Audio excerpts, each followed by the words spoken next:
Hello students. अगला अपना topic है ह्यूमन नर्वस सिस्टम। तो ह्यूमन जो नर्वस सिस्टम है वो ज़्यादा कॉम्प्लेक्स है, जो ज़्यादा इलेबोरेट प्रोसेस है। ये वाला नर्वस सिस्टम है ज़्यादा कॉम्प्लेक्स। तो ये डिवाइड कर रखा है टू मेन पार्ट्स में। तो एक तो आता है सेंट्रल नर्वस सिस्टम, दूसरा पेरिफेरल नर्वस सिस्टम। तो नर्वस सिस्टम दो पार्ट है, central nervous system and peripheral nervous system. और जो अपना सेंट्रल नर्वस सिस्टम है उसमें सेंट्रल पार्ट में जो नर्वस सिस्टम उसमें कौन कौन दो रीजन आएंगे, ब्रेन एंड स्पाइनल कॉर्ड। तो अपने हेड रीजन में ऊपर क्रेनियम में कौन सा पार्ट है, ब्रेन। और जो अपनी बीच में रीढ़ की हड्डी है पीछे वर्टिबल कॉलम, उसके बीच में से कौन जा रही है, स्पाइनल कॉर्ड। तो ये दोनों सेंट्रल नर्वस सिस्टम के पार्ट है। उसके अलावा पेरिफेरल नर्वस सिस्टम जो अपनी पूरी बॉडी में फैला हुआ है, जो कनेक्टेड है सेंट्रल नर्वस सिस्टम से। तो वो पेरिफेरल नर्वस सिस्टम में दो मेन आते हैं, ऑटोनोमिक नर्वस सिस्टम और सोमैटिक नर्वस सिस्टम या वोलेंट्री नर्वस सिस्टम। तो पेरिफ्री, बॉडी की पेरिफ्री में, तो वो सारा जो इनवोलेंट्री पार्ट्स के पास सिग्नल लेके जाता है वो सारा कैसा है, ऑटोनोमिक नर्वस सिस्टम। जैसे किसके पास सिग्नलिंग जा रही है, हार्ट के पास, या इनवोलेंट्री ऑर्गन है स्टमक, इंटेस्टाइन, पेनक्रियाज, लीवर, उनके पास। तो ऑटोनोमिक नर्वस सिस्टम है। और जो अपनी वोलेंट्री मसल्स के पास सिग्नलिंग जा रही है वो किसके हेल्प से, सोमैटिक नर्वस सिस्टम या वोलेंट्री न्यूरॉन सिस्टम। तो और ये वोलेंट्री वाली एक्चुअली किसके पास जाएगी, स्केलेटन मसल, जो कैसा बिहेवियर शो करते हैं, वोलेंट्री एक्शन। बट ऑटोनोमिक वाली इनवोलेंट्री होती हैं। तो इसमें भी दो तरह का नर्वस सिस्टम होता है फिर, सिंपैथेटिक नर्वस सिस्टम और पैरासिम्पैथेटिक नर्वस सिस्टम। तो ओवरऑल ये ऑटोनोमिक नर्वस सिस्टम अपने इनवोलेंट्री ऑर्गन्स के पास जा रहा है, पार्ट्स के पास, जैसे स्मूथ मसल की एक्टिविटी, कार्डियक मसल जो हार्ट में है उनकी एक्टिविटी, या अपने जितने भी एक्सोक्राइन ग्लैंड्स हैं जो सिक्रेशन कर रहे हैं, सेलेवरी ग्लैंड, पैनक्रियाज, लीवर, वो सारे। तो उनकी एक्टिविटी कौन कंट्रोल करता है, ऑटोनोमिक नर्वस सिस्टम। बट इसके भी दो पार्ट हैं, एक सिंपैथेटिक, दूसरा पैरासिम्पैथेटिक। तो ये दो पार्ट कैसे काम करते हैं कि हो सकता है इनमें से कोई एक पार्ट इन और मसल्स की या इन पार्ट्स की एक्टिविटी क्या कर रहा हो, इंक्रीज, और दूसरा हो सकता है उसकी एक्टिविटी क्या करता हो, डिक्रीज। तो ऐसे ही वर्क करते हैं, कोई एक उसकी सीक्रेशन स्टार्ट कराने में हेल्प करता है, दूसरा उसकी सीक्रेशन इनिबिट करा देता है। तो ऐसे दो पार्ट हैं ऑटोनोमिक नर्वस सिस्टम के ही, जो इनवोलेंट्री पार्ट से रिलेटेड फंक्शनिंग करते हैं। और वह पेरिफेरल का वो पार्ट जो वोलेंट्री मसल की एक्टिविटी डिसाइड करता है, कंट्रोल करता है, वो कौन सा पार्ट होता है, सोमैटिक नर्वस सिस्टम। और ये पेरिफेरल वाला अपनी पूरी बॉडी में फैला होता है, जो कनेक्टेड रहता है किससे, सेंट्रल नर्वस सिस्टम से, जो सेंट्रल पार्ट है उससे। अब पहले बात करते हैं सेंट्रल नर्वस सिस्टम की। तो सेंट्रल नर्वस सिस्टम कौन कौन पार्ट इंक्लूड हैं, ब्रेन और स्पाइनल कॉर्ड। और ये कैसा स्ट्रक्चर रहता है, hollow and lie on the mid dorsal part. तो अपनी बॉडी की एक वेंट्रल साइड है, एक डोर्सल साइड है। जो मिड डोर्सल पार्ट है उसमें प्रेजेंट है along the main longitudinal axis of the body, उसमें लगा है। और सीएनएस में भी in turn consist of two part, दो पार्ट हैं, कि ऊपर वाला सीएनएस का पूरा रीजन ये क्या बनाता है, ब्रेन। और फिर ये ब्रेन उसके बाद एक किससे कनेक्ट है, कोड है स्पाइनल कोड। तो ब्रेन प्लस स्पाइनल कोड मिलके क्या बनाता है, अपना सेंट्रल नर्वस सिस्टम। और ये लास्ट पार्ट है, ये हाइंड ब्रेन है, हाइंड ब्रेन का लास्ट रीजन होता है मेडुला, मेडुला ओब्लोंगेटा। वो फाइनली किससे जुड़ा होता है, स्पाइनल कोड। तो इस ब्रेन को फिर बाहर से प्रोटेक्शन देने के लिए हार्ड कवरिंग होती है, कौन सा, क्रीनियम। क्रीनियम ब्रेन बॉक्स बोलते हैं, वो कवरिंग देगा, हार्ड कवरिंग है जो बोन्स का बना हुआ है। और स्पाइनल कोड को हार्ड कवरिंग जो प्रोटेक्शन देगी वो कौन है, वर्टिबल कॉलम, जो अपनी रीढ़ की हड्डी है। तो वो वर्टिब्रा लगे होते हैं उसमें हार्ड। वो वर्टिब्रा किसको प्रोटेक्शन प्रोवाइड करेंगी, कि उन वर्टिब्रा के इन बिटवीन से, उसके बीच में से कौन जा रही होगी, स्पाइनल कोड जा रही होगी। तो वो न्यूरल कैनाल रहती है उनमें, उसके बीच में से कौन जा रही होती है, स्पाइनल कैनाल जा रही होती है, स्पाइनल कोड जा रही होती है। तो मेन दो पार्ट हैं सीएनएस के, ब्रेन जिसको और क्या बोलते हैं, अनसेफेलोन, जो कहाँ सिचुएटेड है, हेड रीजन में, और कवर है क्रेनियम से। और दूसरा पार्ट कौन सा सीएनएस का, स्पाइनल कोड, या इसको क्या बोलते हैं, माइलोन, जो कहाँ लोकेटेड है, नेक और ट्रंक रीजन में, और किससे कवर्ड है, प्रोटेक्टेड है वर्टिबल कॉलम से। उसके बाद अब आता है ब्रेन। सबसे पहला पार्ट जो सीएनएस का है वो कौन सा है, ब्रेन अनसेफेलोन।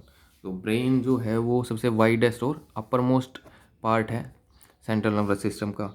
और it is the highest coordinating centre है अपनी बॉडी में, मेन कोऑर्डिनेटिंग पूरी बॉडी की प्रोसेसिंग, किसी भी स्टिमुलस का, किसी भी सिग्नलिंग की प्रोसेसिंग, हाईएस्ट उसका कोऑर्डिनेटिंग सेंटर कौन है, ब्रेन है, वहाँ उसकी प्रोसेसिंग होएगी।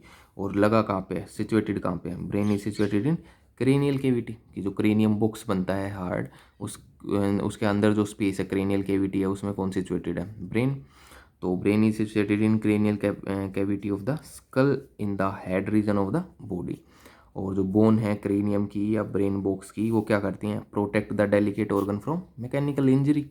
तो उसको ब्रेन को, क्योंकि ब्रेन सॉफ्ट टिश्यू रहता है, तो उसको प्रोटेक्ट करेगा किसी भी आउटसाइड की जो भी इंजरी हो सकती है उससे प्रोटेक्ट करके रखेगा। कौन? ब्रेन बॉक्स या क्रेनियम, जो हार्ड बोन्स का बना हुआ स्ट्रक्चर है। उसके बाद आती है ब्रेन की मॉर्फोलॉजी कैसी है।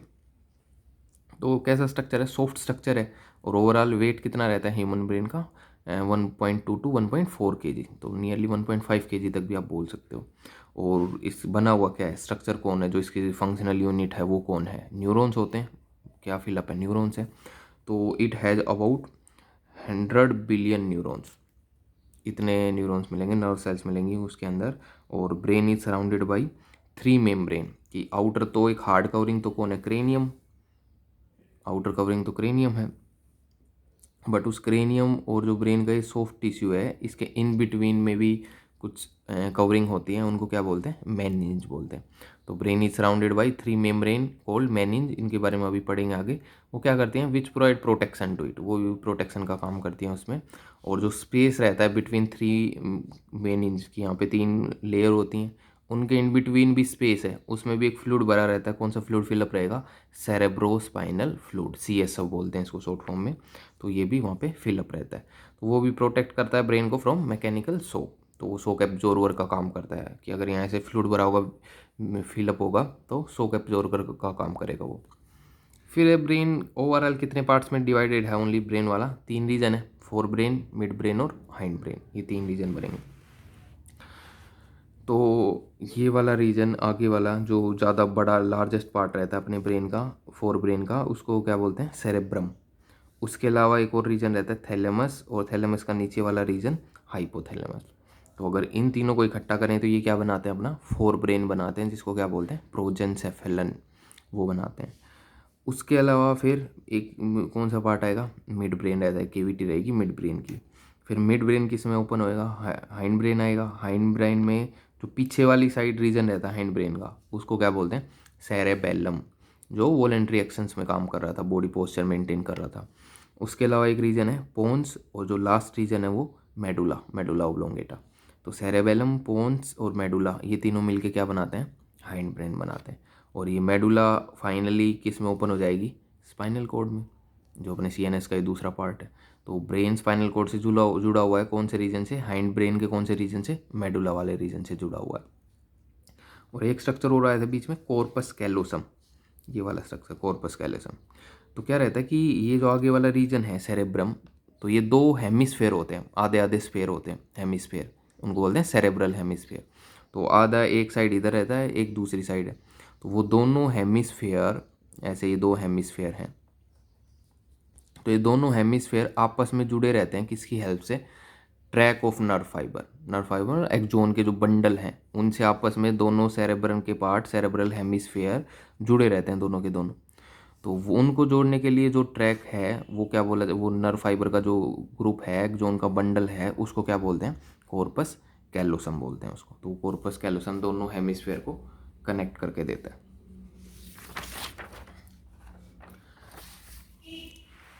फिर आता है जो पहला पार्ट है, उसके बारे में पढ़ेंगे, फोर ब्रेन, प्रोजेंसेफेलन। तो it form the greater part of the brain. से सबसे बड़ा अपने फोर ब्रेन में ये रीजन रहता है। It further consist of 3 region है। एक तो फोर ब्रेन में क्या रहता है? ओल फैक्ट्री लोब्स होती हैं, जो स्मेल से रिलेटेड फंक्शनिंग करती हैं। और जो बड़ा रीजन रहता है कौन सा पार्ट? सेरेब्रम, सेरेब्रल हेमिस्फेयर, क्योंकि 2 हेमिस्फेयर होते हैं उसके। और तीसरा रीजन कौन रहता है? डायनसेफेलन। तो डायनसेफेलन में आते हैं थैलेमस और हाइपोथैलेमस, वो वाले रीजन। तो पहले आता है ओल फैक्ट्री लोब। तो ओल फैक्ट्री वर्ड किससे रिलेटेड है? स्मेल से रिलेटेड। यानी कि नोज में जो है ओल फैक्ट्री एपिथीलियम होती हैं, जो स्मेल को सेंस करती हैं, वो सिग्नल पहले किसके पास लाती होंगी? ओल फैक्ट्री लोब से, फिर वो आगे ट्रेवल करेगा। तो ओल फैक्ट्री लोब क्या होती हैं? Pair of widely separated club shape small structure रहते हैं, छोटे छोटे स्ट्रक्चर रहते हैं, प्रेजेंट होते हैं। और they are fully covered by cerebral hemisphere and are thus visible only in the ventral view. और आगे उनको कौन कवर करके रखता है? Cerebral hemisphere. तो वैसे ओनली वेंट्रल व्यू में ही दिखाई देते हैं, वैसे डोर्सल व्यू में दिखाई नहीं देते वो। काम क्या है उनका? These lobes receive impulse from olfactory receptor. Olfactory receptor कहाँ थे? नोज के अंदर प्रेजेंट थे। तो इम्पल्स कहाँ से रिसीव करेंगे? ओल्फैक्टरी रिसेप्टर से, जो कहाँ प्रेजेंट है olfactory receptor? Olfactory epithelium nose में है उसके अंदर। और कहाँ दे देंगे, कहाँ भेज देंगे सिग्नल को? इसे रिसीव करके, and relay sense of smell to the temporal region of the cerebrum. तो सेरेब्रम में अब एक रीजन आता है टेम्पोरल रीजन, अभी पढ़ेंगे।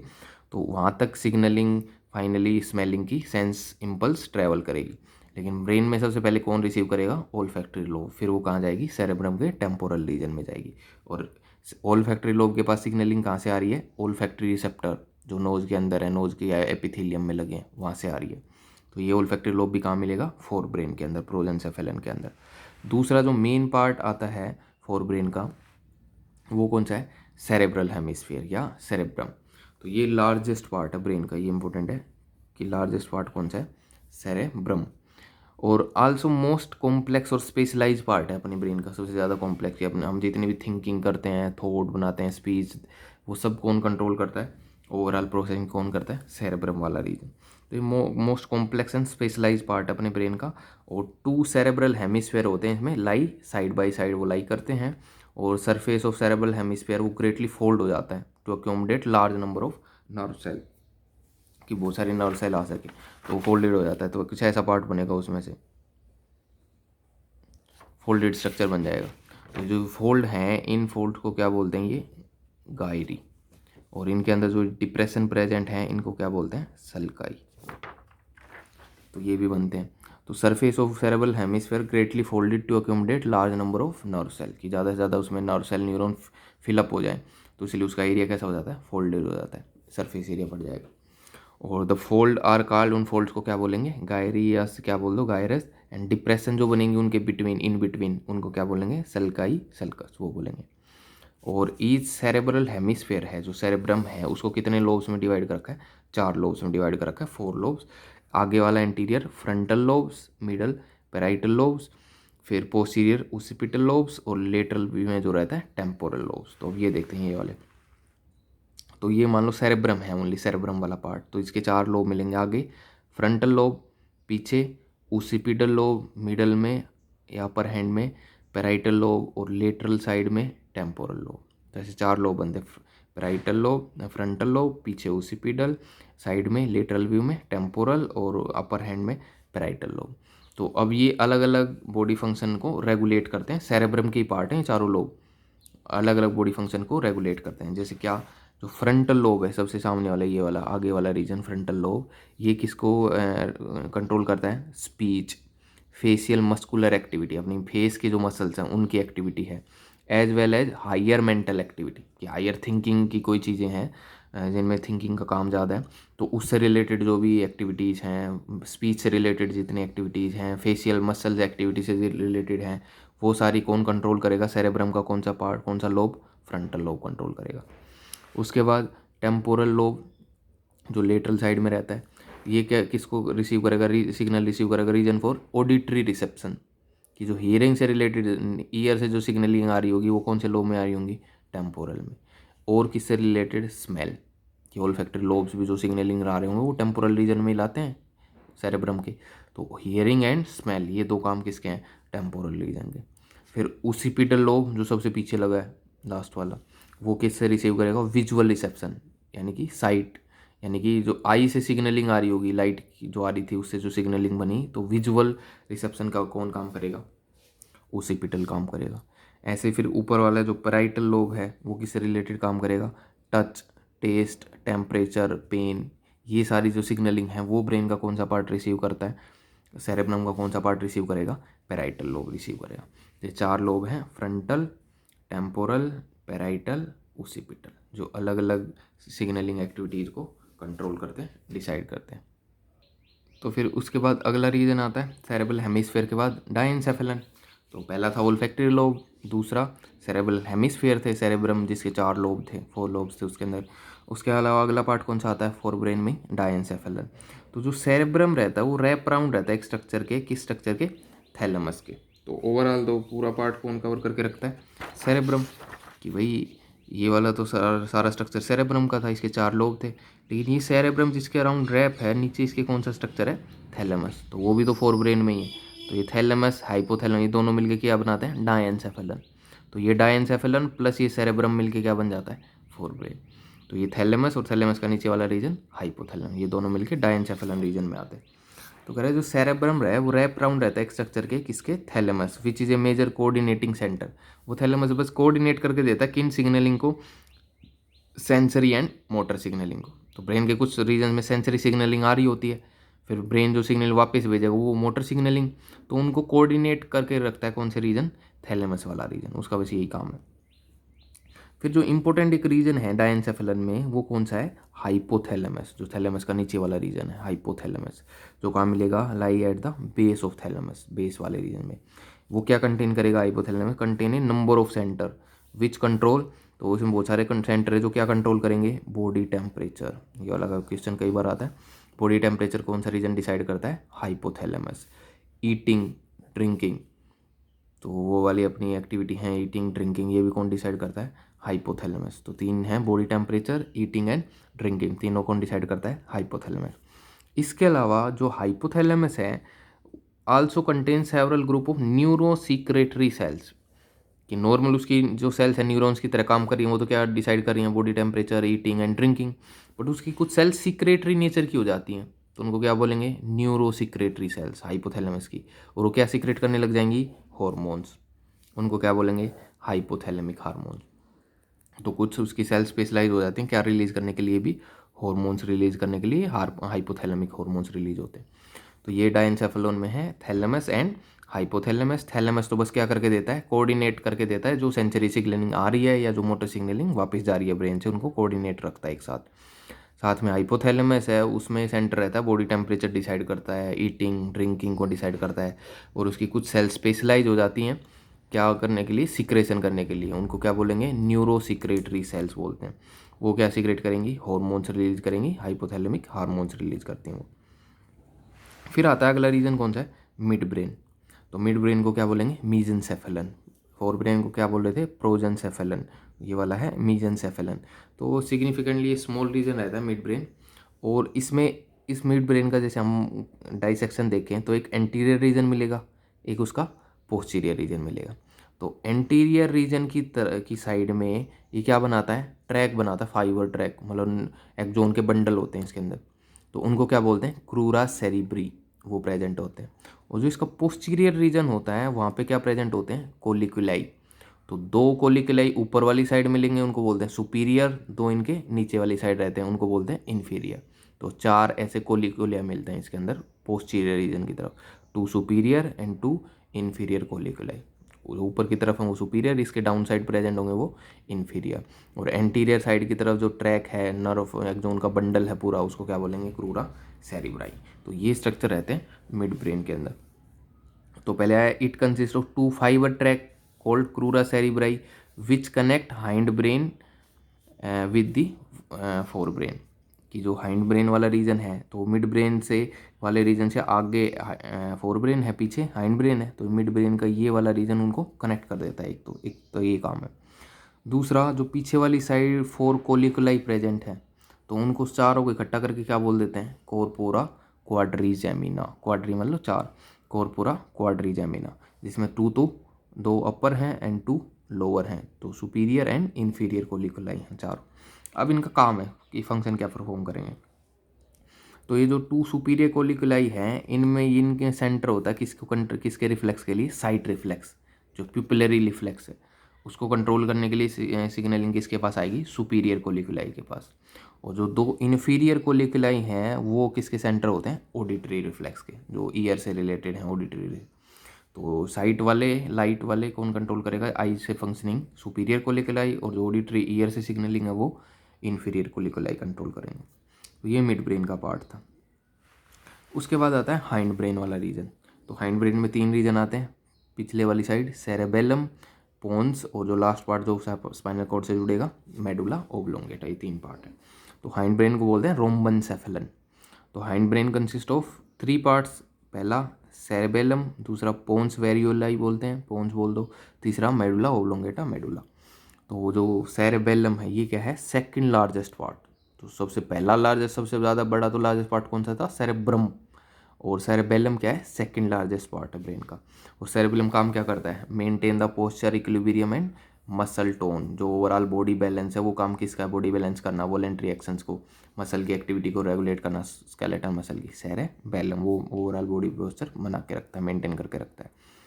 उसके बाद आता है पोन्स रीजन। ये थोड़ा बहुत क्या रेगुलेट करता है, ब्रीथिंग रिएक्शन। जो अपनी रेस्पिरेटरी रिलेटेड एक्टिविटीज़ हैं, ब्रीथिंग रेट वगैरह है, उनको थोड़ा बहुत कौन मॉडरेट करता है, पोन्स रीजन। मेन तो उनको भी कौन कंट्रोल करता है, मेडुला, बट उनको थोड़ा बहुत रेगुलेट कौन कर पाता है, पोन्स रीजन रेगुलेट कर पाता है। तो तीसरा फिर रीजन आता है मेडुला ओब्लोंगेटा। तो जो पोस्टीरियर मोस्ट पार्ट है ब्रेन का वो कौन सा है, मेडुला ब्रेन का। तो और it continue posteriorly into the spinal cord. ये फाइनल किस में ओपन हो जाएगा, स्पाइनल कॉर्ड बन जाएगी। और ये क्या कंट्रोल करता है, रेट ऑफ हार्ट बीट, यानी कि हार्ट की एक्टिविटी, कार्डियोवास्कुलर एक्टिविटी। उसके अलावा रेस्पिरेशन, उसके अलावा जो अपनी गैस्ट्रिक सीक्रेशंस हैं डाइजेशन से रिलेटेड, वो स्वेलोविंग, कफिंग, स्नीजिंग, वोमिटिंग, ये सारे भी कौन कंट्रोल करता है, मेडुला ओब्लोंगेटा। तो ये 3 पार्ट हैं हाइंड ब्रेन के जो डिफरेंट एक्टिविटीज़ को रेगुलेट करते हैं। इसके बाद आता है कि भाई अपने ब्रेन्स के डिफरेंट पार्ट्स हैं, उनसे क्या है, कुछ नर्व्स निकलती हैं। तो वो कितने होती हैं, 12 pair of cranial nerve arise from the brain. कि अपने ब्रेन से जो सीधी नर्व्स निकली हुई हैं, जो एक्सॉन के बंडल निकले हुए हैं, वो कितने हैं, 12 पेयर्स होते हैं क्रेनियल नर्व। तो जो ब्रेन से निकलेंगे उनको क्या बोलेंगे, क्रेनियल नर्व। और जो स्पाइनल कोड से बड़ी बड़ी नर्व्स निकलेंगे उनको क्या बोलेंगे, स्पाइनल नर्व। तो अपने जो क्रेनियल नर्व है उनका नंबर कितना रहता है अपने अंदर, 12 पेयर रहता है क्रेनियल नर्व्स का। फिर आता है स्पाइनल कोड, अगला स्ट्रक्चर। स्पाइनल कोड कैसा है, साइलेंड्रिकल स्ट्रक्चर है। और कितने सेंटीमीटर लॉन्ग हो सकती है वो, 45 सेंटीमीटर लॉन्ग होती है। और it begin in continuation with the medulla oblongata. कि ब्रेन का लास्ट पार्ट कौन सा था, मेडुला ओब्लोंगेटा, उसी से तो स्टार्ट हुई थी spinal cord. And extend downward, और डाउनवर्ड चलती है। और इंटरनली स्पाइनल कोड के जो अंदर वाली साइड है, तो उसमें नैरो फ्लूइड फिल्ड केविटी रहती है, खाली एक उसके अंदर एक केविटी होती है। ये वाला जो रीजन है इसके अंदर, ये बोली जाती है सेंट्रल कैनाल। ये स्पाइनल कोड के अंदर नैरो, तो इसमें भी फ्लूइड फिलअप रहता है इस केविटी के अंदर। तो कह रहे हैं इंटरनली स्पाइनल कोड है, उसके अंदर क्या रहेगा, फ्लूइड फिल्ड केविटी रहेगी, जिसको हम क्या बोलेंगे, सेंट्रल कैनाल। और उसमें कौन सा फ्लूइड फिलअप होगा, वही सेरेब्रो स्पाइनल फ्लूइड होगा उसके अंदर, सेंट्रल कैनाल में। और न्यूरल कैनाल को कोड को एनक्लोज कौन करता है, इसके बाहर प्रोटेक्शन के लिए कौन प्रेजेंट है, वर्टिबल कॉलम, जो बैकबोन, जो अपनी रीढ़ की हड्डी है, वो इसको प्रोटेक्शन दे रही होती है। और कितने नर्व अराइज होंगी, स्पाइनल नर्व कितनी होंगी, 31 पेयर्स। वो कितनी थी, 12 पेयर क्रेनियल नर्व। और स्पाइनल नर्व कितनी है, 31 पेयर ऑफ स्पाइनल नर्व जो अराइज होंगी स्पाइनल कोड से। और इम्पोर्टेंट फंक्शंस क्या क्या परफॉर्म करता है स्पाइनल कोड, तो spinal cord perform 2 important function. पहला तो it conduct sensory and motor impulse to and from the brain. कि जो सारी सेंसरी सिग्नल ब्रेन के पास जा रही हैं वो किसके थ्रू ही जाएंगी, स्पाइनल कोड के थ्रू। जो उस ब्रेन से वापस आ रही हैं मोटर इम्पल्स, वो भी किसके थ्रू आएंगी, स्पाइनल कोड के थ्रू, पूरी बॉडी में जाएंगी। फिर second, it act as a centre for reflex action. कि ज़्यादातर रिफ्लेक्स एक्शन थे उनको भी कौन कंट्रोल कर रहा था, spinal cord. Thus it reduce the brains work. तो ब्रेन की ओवरऑल काम को कौन कम कर रहा है, बर्डन को स्पाइनल कोड कम कर रही है। तो 2 मेन इसके ये फंक्शन है। तो ये था main brain plus spinal cord, जो अपना सेंट्रल नर्वस सिस्टम था। इसके अलावा अपने क्या प्रेजेंट है पूरी बॉडी में, जो है ऑटोनोमिक और सोमैटिक नर्वस सिस्टम, वो क्या है, पेरिफेरल नर्वस सिस्टम। तो पेरिफेरल नर्वस सिस्टम क्या काम करता है कि it connect CNS with different part of body. कि सीएनएस है ब्रेन स्पाइनल कोड, उसको अलग अलग बॉडी तक सिग्नलिंग किसके थ्रू भेजेगा, वो पेरिफेरल नर्वस सिस्टम के थ्रू। तो इट हैज़ 2 इंपॉर्टेंट कंपोनेंट है, एक तो ऑटोनोमिक नर्वस सिस्टम, दूसरा सोमैटिक नर्वस सिस्टम। तो जो ऑटोनोमिक नर्वस सिस्टम है वो कैसे ऑर्गन्स को सिग्नल भेज रहा है, जो इनवॉलेंट्री फंक्शन परफॉर्म करते हैं। और जो वॉलेंट्री जैसे मसल्स है, स्केलेटन मसल, उसके पास जो सिग्नल जा रहा होगा वो कौन से नर्वस सिस्टम, पेरिफेरल के कौन से पार्ट के थ्रू जाएगा, सोमैटिक नर्वस सिस्टम के थ्रू जाएगा। और PNS consist of 2 types of nerve. तो पीएनएस में 2 तरह की नर्व होती हैं, एक तो क्रेनियल नर्व होंगी इसके अंदर। तो क्रेनियल नर्व जो दोनों आ रही थी ना, क्रेनियल नर्व स्पाइनल नर्व, तो एक्चुअली वो निकलती तो ओरिजिनेट तो कहाँ से हो रही है, ब्रेन से और स्पाइनल कोड से। लेकिन वो किसका पार्ट है, पेरिफेरल नर्वस सिस्टम का, जिससे अराइज हो रही है। तो एक तो क्रेनियल नर्व है, क्रेनियल नर्व जो अराइज होंगी ब्रेन से, और वो कितने पेयर होंगी, 12 पेयर। और 12 पेयर में भी उनमें से कुछ नर्व्स हैं वो कैसी हैं, सेंसरी, कि वो सिर्फ ब्रेन के पास सिग्नलिंग लाती हैं। कुछ उनमें से कैसी हैं, मोटर, कि वो ब्रेन से सिग्नलिंग लेके जाती हैं।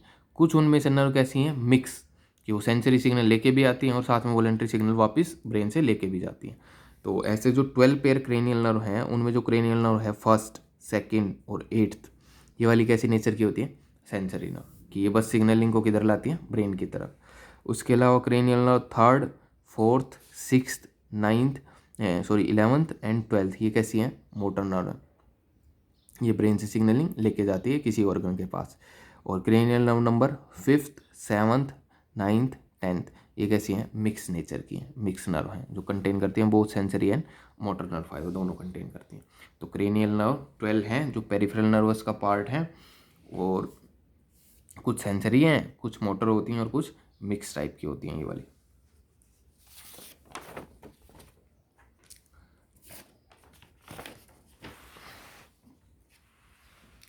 फिर इसके बाद बता रखा है ऑटोनोमिक नर्वस सिस्टम जो था वो कैसे एक्टिविटी परफॉर्म करेगा।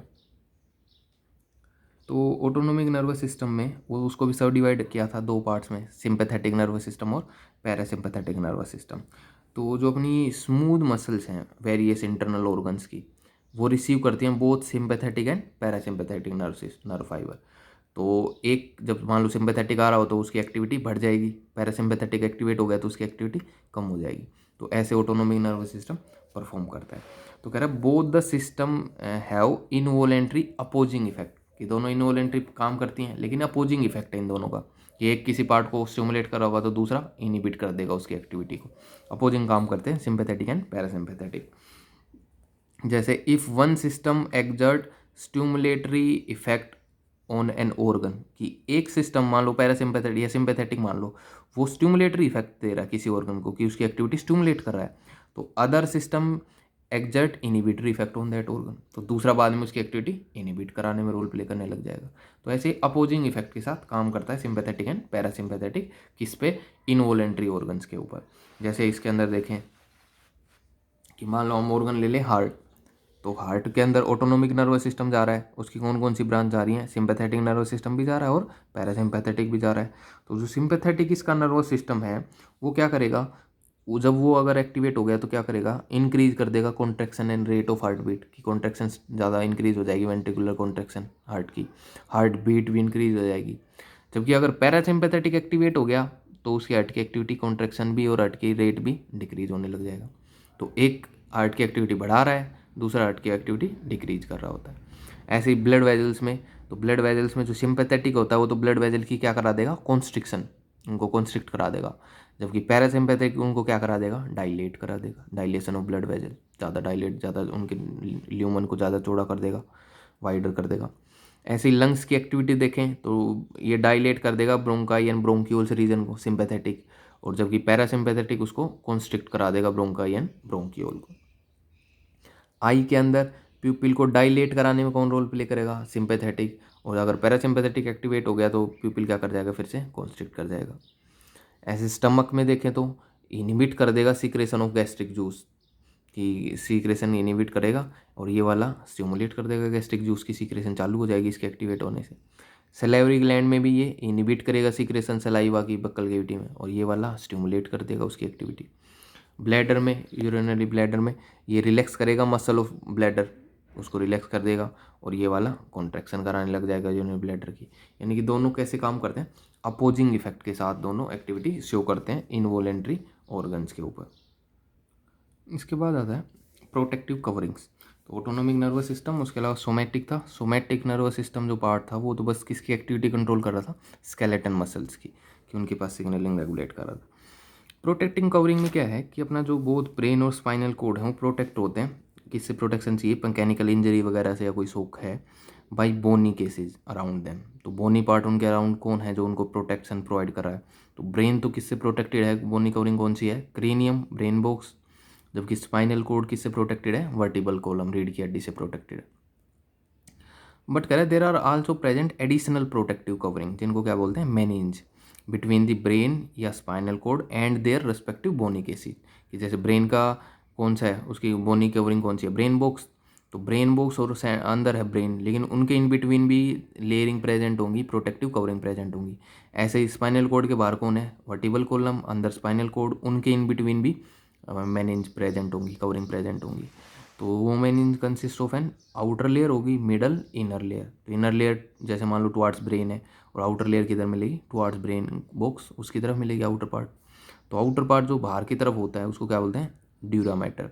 मिडल वाली पतली सी थिन मेम्ब्रेन होती है अरेक्टिनोइड, और जो इनर होती है उसको क्या बोलते हैं, पाया मैटर। तो ये 3 क्रेनियल मेनिंज होती हैं जो ब्रेन, पहले ब्रेन को प्रोटेक्ट करती हैं, कवर करती हैं, और इस बाद में स्पाइनल कोड में भी वो प्रेजेंट होती हैं, स्पाइनल कोड और वर्टिबल कॉलम के बीच में ये रहती हैं।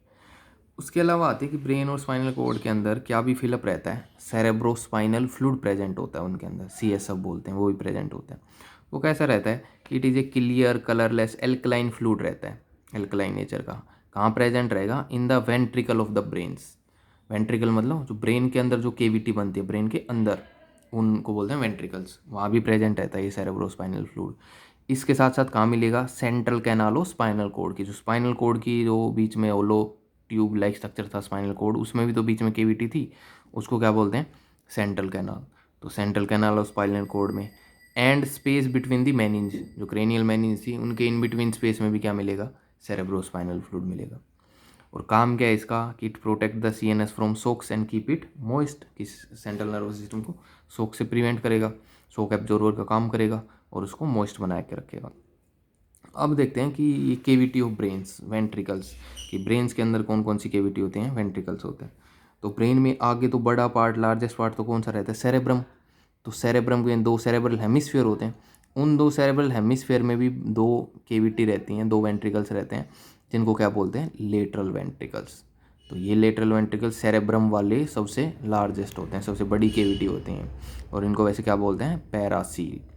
तो जो पहला, ये एक और दो, तो फर्स्ट एंड सेकंड वेंट्रिकल, अपने ह्यूमंस में ओवरऑल कितने वेंट्रिकल मिलेंगे, 4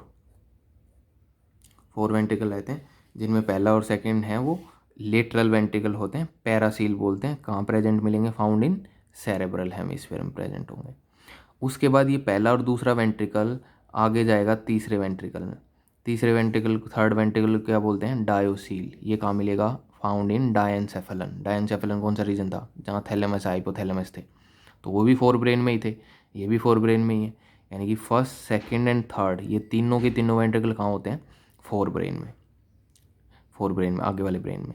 बट जो पहले वाला और सेकंड वाला लेटरल वेंट्रिकल हैं, वो थर्ड वाले वेंट्रिकल से जुड़े रहते हैं, किसके हेल्प से, foramen of Monro. First and second open into third ventricle, किसके हेल्प से, फोरामेन ऑफ मोनरो, जो पोर है जिससे ये दोनों जुड़े रहेंगे। और इस सारे वेंट्रिकल में अंदर केविटी में फ्लूइड कौन सा फिलअप है, सेरेब्रोस्पाइनल फ्लूइड भरा हुआ है इसके अंदर सारे में। तो पहला और दूसरा लेटरल वेंट्रिकल लार्जेस्ट है, वो पैरासील बोलेंगे, कहाँ मिलेंगे, सेरेब्रल हेमिस्फीयर में। थर्ड कहाँ आ गया, डायोसील, कहाँ मिलेगा, डायनसेफेलन में, third ventricle. But first second से वो किसके हेल्प से जुड़ा है, फोरामेन ऑफ मोनरो की हेल्प से जुड़ा है। तो ये तीनों की तीनों कहाँ गए, 4 ब्रेन में। फिर आता है मिड ब्रेन। तो मिड ब्रेन में कोई वेंट्रिकल नहीं होता, मिड ब्रेन से बस एक केविटी पास ऑन होती है, एक कैनाल पास ऑन होती है, वो कैनाल आगे जाएगी हाइंड ब्रेन में। और हाइंड ब्रेन के अंदर कौन सा 4th वेंट्रिकल मिलेगा, मेटासील। कहाँ मिलेगा, in the centre of medulla oblongata, कि मेडुला वाले रीजन में हाइंड ब्रेन के चौथा वेंट्रिकल मिलेगा, 4th मेटासील। और उस मेडुला के बार बार और कौन है, पोन्स रीजन, और कौन है, सेरेबेलम। यही तो हाइंड ब्रेन के रीजन है। बट वो वेंट्रिकल केविटी जो है वो कहाँ मिली, मेडुला में, 4th। तो 3 तो कहाँ मिले, 4 ब्रेन में, 4th वेंट्रिकल कहाँ मिला, हाइंड ब्रेन में।